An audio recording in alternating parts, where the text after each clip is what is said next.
My name is Nicolette Johnson.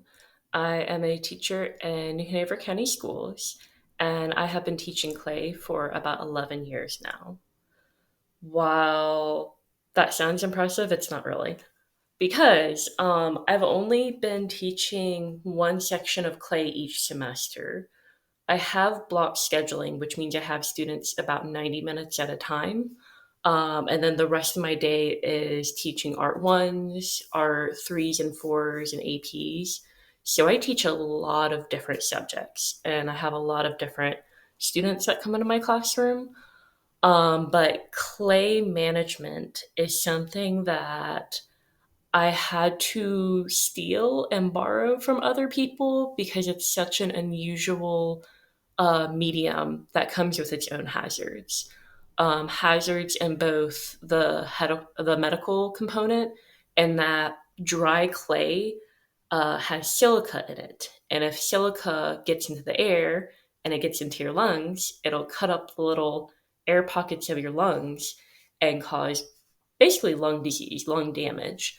I always tell my students if they remember the mesothelioma commercials, it's similar to that, where you can cause really bad long term damage if you're not careful in clay dust management. But there's also the facts of clay projects are really fragile until they're fired, and even after they're fired, they're a little bit fragile.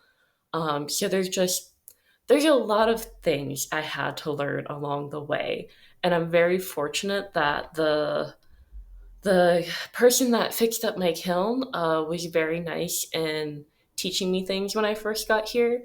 I had other clay teachers from around the county give me tips and tricks and just overall support me in where to order clay from and just other different things. And so this is just kind of a way of me continuing that tradition of helping out other people. But I also kind of want to make it fun. So these are the ways that I've made clay easy to incorporate in my classroom that has a lot of other things going on, while at the same time keeping the joy of clay by having it be easy and fun. But yeah. So my first trick, I would say, is that I've gone through many semesters trying to figure out how to stop students from destroying paintbrushes, because you would think that they would treat them like knives. They're just very not gentle. And so assigning brushes and assigning tools in general has become the way I've dealt with it. If you see in this image, you'll notice that there's a clear plastic tube. That is a toothbrush holder that you can get online. Um, and within the toothbrush holder, I have my students store their two paintbrushes and their one needle tool. The paintbrushes are, again, because they get damaged so easily, that they have that personal responsibility of having their own paintbrush, which is numbered. This person's number 6. And the needle tool is kind of like a safety thing of, again, needle tool, it's sharp and pointy. Because it's exposed to water, they can tend to rust over time. And so you just don't want something metallic and potentially rusty to be sitting out on a table. So they keep them in that little toothpaste uh, holder, and it makes things a little bit more manageable. There are also that little scratch and slip number 6 container. It also says keep it clean. These are just the little containers you can get at a dollar store. I used to have students bring bigger containers, like yogurt containers, and I used to provide my own bigger ones. The issue is that students will let it dry out and potentially mold, and then we have to recycle it, and it's a lot of cleaning. So these smaller containers are actually a better fit for me. And I have a giant slip bucket that they can use a stick to help refill it that we just use instead. So of all the different slip containers I've tried, these little ones that usually have little snacks at a dollar store, what I go with. I also have those two wooden sticks. One of them, the smaller one's a little popsicle stick to help with smoothing, to help with slip application. The bigger one is both a combination of smoothing and that edge of it, that sharper edge. I used a plier to break off at an angle. So they had a somewhat sharp edge, but not as sharp as a needle tool. But it still definitely helps students kind of with angling. So it's kind of like a DIY clay tool that's cheap and replaceable, because I have some more professional modeling tools, but these are more like for everyday use. And my students prefer them a lot of the time over the modeling tools, because the modeling tools can be a lot of unusual shapes. And from what I've learned of clay history is that a lot of potters will actually make their own tools to their own specifications. You'll also notice the little folded up sheet is a piece of canvas. When I first inherited my classroom, there were about half the tables covered in canvas that was supposed to act as the clay table so that people wouldn't have clay sticking to the table. The issue is that's a nightmare to clean, and I can never figure out how to clean it. So, what I ended up doing was ripping the canvas up from the table and then taking that canvas and cutting it up into individual, like placemat size um, canvases for my students. So now they can lay them out on their board, on their table, and roll out clay and do these other things. But they're also small enough to be used to be washed off at the sink, which is really important, again, because we don't want a bunch of clay dust building up on the canvas. And so it's really great for that. I also used to write students' names on the canvases so that they'd have more accountability with them keeping them clean. The issue with that is that I just had so many students and I was crossing out their names, and it was kind of a creepy mental image of crossing out their names. So I just turned it into their numbers, and that system's been working out pretty well. I'll start off with alphabetical at the end of the year, but I always have students add or drop. So it's never purely alphabetical, but it still works out better than when I used to write students' names. And then the last thing on that left picture is a board. It's like an old piece of chipboard that I inherited in my classroom, and students kind of use it as a tray to move their clay tools, to put their clay projects on top of while they're working on them. They also get pretty dirty, but again, because of their size, it's about, I want to say 11 inches by maybe 14 inches. They're relatively easy to clean. So they're just really great at keeping everything together on their clay shelves. On the right hand side, you'll see kind of what my clay setup is like. The each student has their own little slot, and then they'll have a little space shared in between. So they have about a foot and a half of total space where they'll put their board, but then they'll also put what's usually a purple plastic folder underneath it. That's where they do their daily bell ringers, and they keep important handouts. I used to have paper folders I kept instead, but because of just how much water we use with clay, they would get ruined really quickly. So I learned quickly to invest in plastic folders for the clay class and paper ones for the art ones instead. And so the plastic ones have worked out a lot better, and I've actually been able to reuse them from semester to semester. So they've been a good investment. And they'll have a little name tag on the top that I put on and then change out each semester. But the purple folder will go underneath that board with all the materials. So they literally have everything in their own little spot. Speaking of the purple folders, I have handouts that I give to the students in their folders, along with fresh blank paper for them to do their bell ringer assignments and the other little assignments I give them. I originally just had the 10 golden rules of ceramics written out, but I figured out more and more that without visual, students weren't making those connections as clearly. So I actually did little drawn versions of them instead, and comprehension with that has gone up a lot of students making that bigger connection of the way we need to treat clay to be safe and to be careful. There will still be the occasional student that will learn the hard way and won't figure out, and I'll have to correct a course, but just having visuals does go a long way, especially with the 10 golden rules and especially with the different materials we have.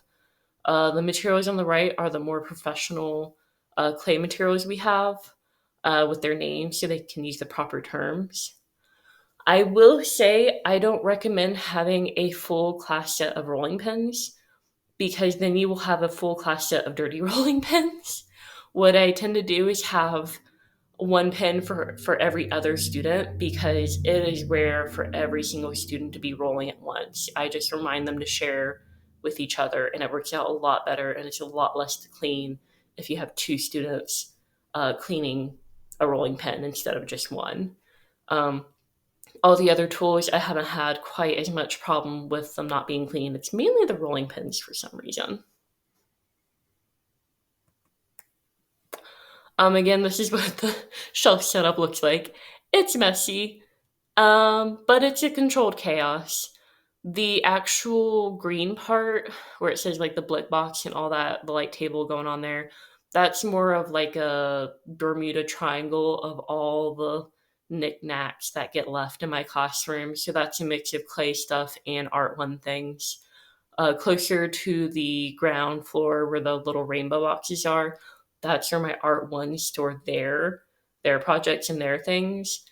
And then the clay class, you'll notice you have that green countertop, and then back about 2.5 feet are the clay shelves that I made out of some wood that was in my classroom. And I bought like a 2x4 from a hardware store, and then they were nice to cut it for me without charging me. They probably should have charged me though. But and then just nailed them together and stacked them up. And this works out for my classroom because as if you've ever worked with clay before, clay objects are very fragile until they're fired. So by having that 2 feet of space in between where students can physically be and the clay shelves themselves, it offers a lot of protection to where things don't get damaged nearly as often than if they were on the green part or if they're more exposed. You will notice this also creates a limitation. Those shelves are about, I want to say, between 8 to 10 inches tall each. So students can't make anything that's taller than 8 to 10 inches. But a lot of times I'll have students lean things sideways, or if they really need that space, they can put things on top. Or if it really comes to it, I'll keep their works in progress in my kiln room if they're working on a really big project. But I like to remind them to think about how they can take their piece and maybe potentially break it down into smaller pieces because that'd be easier in the long run to store something. It makes it less prone to cracking because something that's in two pieces is going to have more air, more ventilation to dry out than one big piece that's put together. So it's just a good way to think about things structurally, anyways, having that challenge of you only have this much space. How are you going to make your project in that amount of space? And then they also have name tags. They have their number by their name tag. I black them out for, of course, privacy reasons. And again, sometimes it changes. I have students that are added and subtracted to my classes, but it generally works out that everybody has their initial little spot and then the little shared space in the middle. Because a lot of times I'll have students that make a lot of projects and do a lot of things, and then I'll have a student that only does the bare minimum of the projects. You only have like one project on their shelf at a time, and so usually it balances out at the end. Uh, plastic bag. Plastic bags are something that I had to figure out how to store in both a way that made them easy to find, but also kind of fun for me. I had this little good luck charm from Japan that was a little fortune that had a paper shoved up its mouth. And so I got the design from that. I had some left red fabric left over from another project. So I actually made my own little, they're kind of like pillowcases with a more narrow mouth. I'm afraid of sewing machines, so I just hand sewed it real quick. Um, and painted on the little details. So now when a student asks me, "Oh, where's a plastic bag to wrap my project in?" I go, "Oh, in the red fish. Go stick your hand up its mouth and pull out a bag." And so it's easy to keep track of the bags, and the bags are actually on the clay closet itself, where most of our clay materials are that aren't the students' actual own. The communal materials are in there, and it's just hanging by a little. It's folded over onto the shelf itself, and the little command strip kind of holds it there. And so I can actually take off the whole thing and wash it if I need to. For our more communal tools, I have just stocked up containers that are easy to be cleaned. The blue containers in the middle there are almond milk containers that have loop tools or wooden tools or plastic modeling tools. And so, because they're made out of material for almond milk, they're able to be taken over to the sink and rinsed out without me having to worry about the cardboard molding because it already has that layer of protection on it. And then for the sharp tools, I have some of them. They're similar to needle tools, but maybe a little bit more intense. I have them in that ice cream bucket because it was actually pretty sturdy ice cream bucket. And it's an unusual thing, but kids know where things are, and I use a lot of recycled materials. It's environmentally friendly, and it just makes sense for my needs. My wooden ribs that are hanging up, those are actually uh, paper clips that I bent and then attached to a mat board so that I'd be able to hang them up because I found out that hanging them up meant that they dried more evenly. And so that just worked out better for them than having them in a box by themselves. Cookie cutters are a really great item for students. It can really help build up confidence with students that are maybe not that don't have the greatest dexterity and aren't as certain of their skills. It also just makes a nice little shortcut of being able to make those basic shapes and build up from there. I will say I used to get more metal cookie cutters. I no longer recommend them because while the plastic ones do tend to break after a while, the wet nature of clay, they tend to get rusty so quickly. Um, and it's not even, strange enough, it's not even during school use. It's when I store them away for the summer um, in my classroom that they tend to rust the quickest. I don't know if there's like weird humidity issues going on in my room or what, but I've just switched over to more plastic cookie cutters, and circles are always, if you have to go with any shape of a set that you like, circles are the most common shape that are used after squares, and then hearts are also really popular. The stars and flowers are nice, but they're not as valuable to me as the circles, the squares, and the hearts are. At my sink, I am lucky enough to have two sinks. They are giant, like industrial, beautiful sinks that I love. They're never fully clean, and that is okay. That is okay. They each have a sink trap, which I am so thankful for because that means if things go into my sink, they go into the sink trap. And so it stops a lot of blockages from happening. If you do not have a sink trap, what I recommend is you put a bucket at the bottom of your sink so that when your students are washing their hands or cleaning things, the heavier chunks of the clay will sink to the bottom of the bucket.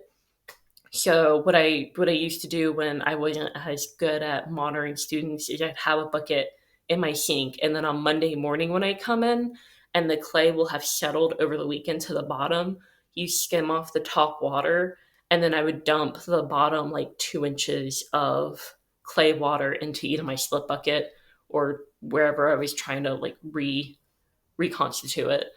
But that's the easy way to kind of protect your sink. But I am lucky that I do not have to worry about that as much because I have a sink trap. But the issue is that I will have students, for one reason or another, that have a habit of leaving their things in the bottom of the sink as if we have a maid to come and clean up after them. And we do not. We have very nice janitors, but that is not their job. So, one way to encourage kind of cleaning up after my own students is that I got two wooden dowels, two plastic baskets from the dollar store, and zip ties. And I made this little contraption for my sink for when things are drying out, you put them in the basket.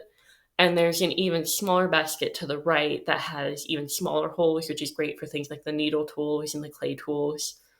The bigger hole baskets are great for water cups drying out and that kind of thing, and other bigger things like the rolling pins.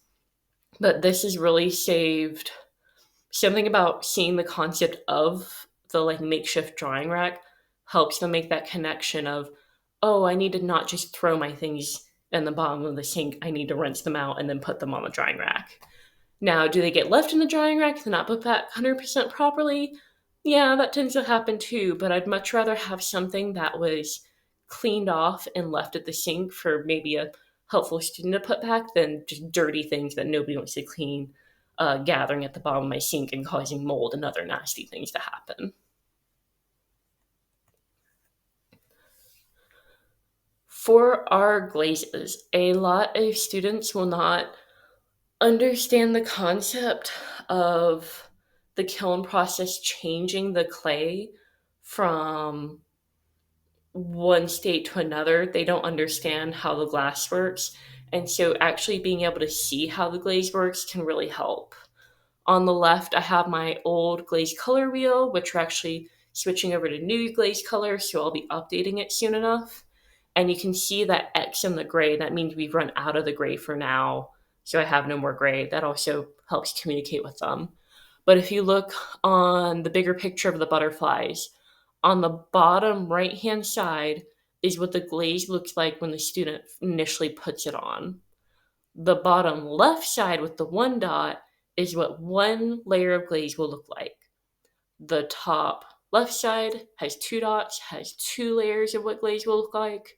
The top right hand side has three dots, three layers of what the glaze will look like after it comes out of the kiln. And then the name is in the middle, and the glaze is used, like I mentioned before, so that students can see, oh, if I write in my clay, if I impress something into it, I'll see that indigo is much easier to read than milk chocolate, that type of thing. It really helps students make that connection of what their project will look like. The butterflies are also great because students can compare how the colors will interact with each other. So we can take them down and tell that, oh, how indigo looks beside milk chocolate, how milk chocolate looks beside candy apple, those kind of color relationships that they like to learn about. While I encourage the use of glaze, there's a lot of students that don't like the flowing effect it kind of has. They don't like how kind of unpredictable it can be. So a lot of them will want to use acrylic instead. And in my acrylic closet that's right beside it, because again, it's shared with other classes as well, when students have leftover acrylic paint, I will have them use up the leftover paint on old discard pages that we have, and then those old discard pages with the paint on them get turned into collage pages for my other classes. So this way the acrylic paint isn't going into my sink, it's being used up. Students can try out different weird textures with acrylic on the paper that you wouldn't get just if you were using normal colors. So it's a nice way to recycle the paint and keep your sinks clean. I also recommend using clay materials as both examples and useful items around your classroom. On the left hand side, I have a little tissue holder that I actually put toilet paper into, and that's my usual little tissue dispenser.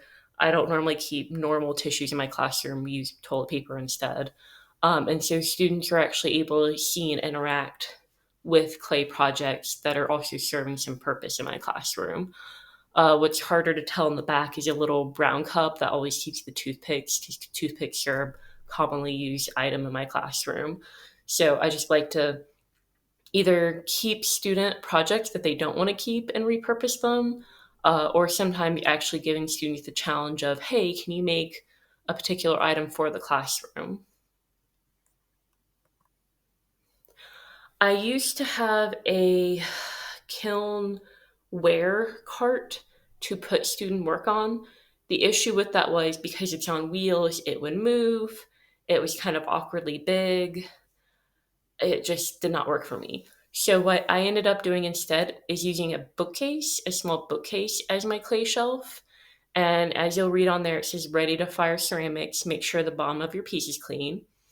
On the left-hand side, there's a sponge and a little container of water for the student to clean off their piece if they haven't already. And then for me, I'll also follow off to make sure that they're clean. I have those two white boards there because there will always be that kid that puts a project that's still wet on the bottom there, and then I have to clean it off. So that just makes cleaning easier. I can also take each little board individually if I have smaller projects and take it into the kiln room and load it. It just makes it a lot easier for me to maintain figuring out loading the kiln. This is also where a lot of the pieces that are fired come back out into. If a piece is too big for that bookshelf, they know to put it on top. And a lot of the pieces that are abandoned by students are on top there. And if they don't get claimed by the end of the semester, they get offered up to other teachers to claim. We have two buckets. One is for dry, crusty clay, my orange bucket. My white bucket is for fresher clay with a lid. So if you have fresher clay, we put it in the white bucket. If your clay is drying out, we go ahead and put it in the slip bucket. I know a lot of people will fully dry out their clay first in order to turn it into slip, and that makes it easier to break down. But at the same time, that increases the chance of dry clay getting into the air. So I just prefer to have my wet slip bucket with a paint mixer from the hardware store. But I always have a student that likes mixing it up. They think it's fun because of the fun sounds it makes. And so I just keep that wooden stir beside the bucket, but not in it because water will rot wood eventually if you leave it in there. But again, I have those two buckets. Students know to always put extra clay back in either the white bucket if it's fresh or the orange bucket if it's too dry and crusty. Be honest and transparent with your students. I always warn them that accidents can happen. We fired this nice little Jaguar before it was dry enough. So I took a picture of the explosion to show the student because I wanted to be upfront about it. If you'll notice, the bowl behind it has a bunch of stilts around it. That's because I thought the bowl was going to blow up. I wasn't expecting the Jaguar to blow up. So I put little protective little stilts around it. The happy news is I was able to glue it back together, and then I added a little gold paint to have it be kind of like a kintsugi effect. So the student didn't actually mind, didn't really notice that much that I was able to put back together. But just having that transparency with students that, hey, things mess up really means a lot to students because then they're more comfortable taking those risks if they know that you'll be transparent in what happens. Oh, I was not able to fix that bowl, by the way. That bowl got thrown in the trash. For my wheels, uh, when you were in elementary school, do you remember the little placemats in the top right hand corner? I found a Google image of one where you would make an artwork at home at school and they would laminate for you, and then you're supposed to take it home and use it at the kitchen table as a placemat. That's basically where I got my idea for my wheels from because cleaning a wheel is so much work. So what I did was I took a mat board and I cut it out to the approximate shape of the wheel. I reinforced it with some like regular packaging tape, and then my librarian was nice enough to let me put it through the laminator, like the old fashioned laminator. So now I have a laminated base to put on top of my wheel that has throwing steps that I typed out according to my method of how I teach wheel throwing. So now when students are working, they can put their things on it, get it messy, but they can also refer back to their steps. And it's a lot easier to take this big red placemat and clean it off at the sink than try and endlessly sponge off a clay wheel. And clay wheels just never get 100% clean no matter what you do. I think, anyways, they're just always covered in something. I would encourage you to share your artwork with your school, either through art shows or just display cases. Make sure that your school knows that you have some kind of clay in your curriculum because there are certain students where clay will just really click for that student and it'll mean the world for them if they have that opportunity. So just try and find different ways to show off your students' work. If it's through an email, if it's through an art show, just any way to get it out there that clay is still an important part of their lives. And those are the tips and tricks that I have used and gained over the past 11 years. There are some other ones that I've forgotten about. I'll probably remember them after this. But I just hope that you're able to help your students go into the world of clay and have fun with it. Thank you for watching.